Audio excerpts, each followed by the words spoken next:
See, directive state policy. Directive principles of state policy. Novel feature. This is also part of part 4. Fundamental rights part 3. This is part 4. Okay. And these are of 3 categories.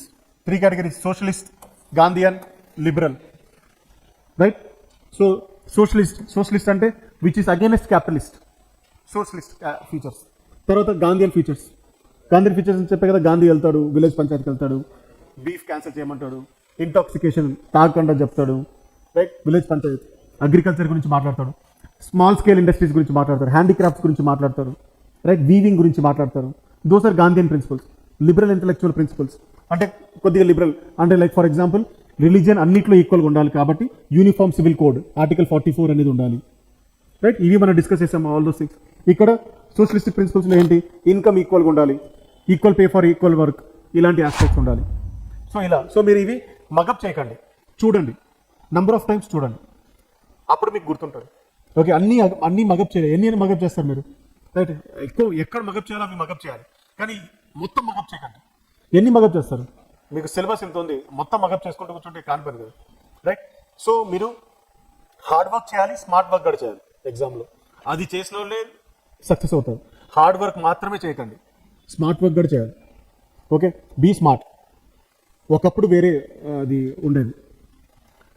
So ఇది DPSP will promote idea of welfare state కదా, socio economic డెమోక్రసీని it proposes socio economic democracy. Political democracy ఏంటి? Fundamental rights proposes political democracy.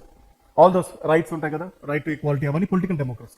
Socio economic democracy వచ్చి ఈ socialistic principles, Gandhian principles and liberal principles. Okay, so ఇవన్నమాట.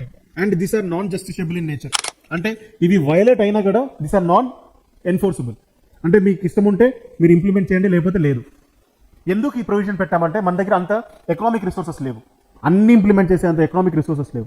అందుకే కొన్ని compulsory పెట్టాం, కొన్ని ఆబ్లిగేటరీ ఆర్ మ్యాండేటరీ, కొన్ని వాలంటరీ. మీరు ఇష్టం ఉంటే ఇంప్లిమెంట్ చేయండి. అందుకే మీకు డైరెక్టివ్ ప్రిన్సిపల్ ఆఫ్ స్టేట్ పాలసీలో లిబరల్లో మీకు యూనిఫామ్ సివిల్ కోడ్ వస్తుంది. ఆర్టికల్ 44 యూనిఫామ్ సివిల్ కోడ్ కొన్ని స్టేట్స్లోనే ఇంప్లిమెంట్ అవుతున్నాయి, అన్ని స్టేట్స్లో ఇంప్లిమెంట్ అవ్వట్లేదు. లైక్ ఉత్తరాఖండ్లో యూనిఫామ్ సివిల్ కోడ్ ఉంది, అన్ని స్టేట్స్లో, వేరే స్టేట్స్లో లేదు. అంటే మీరు ఇష్టం ఉంటే ఇంప్లిమెంట్ చేయండి, లేకపోతే లేదు.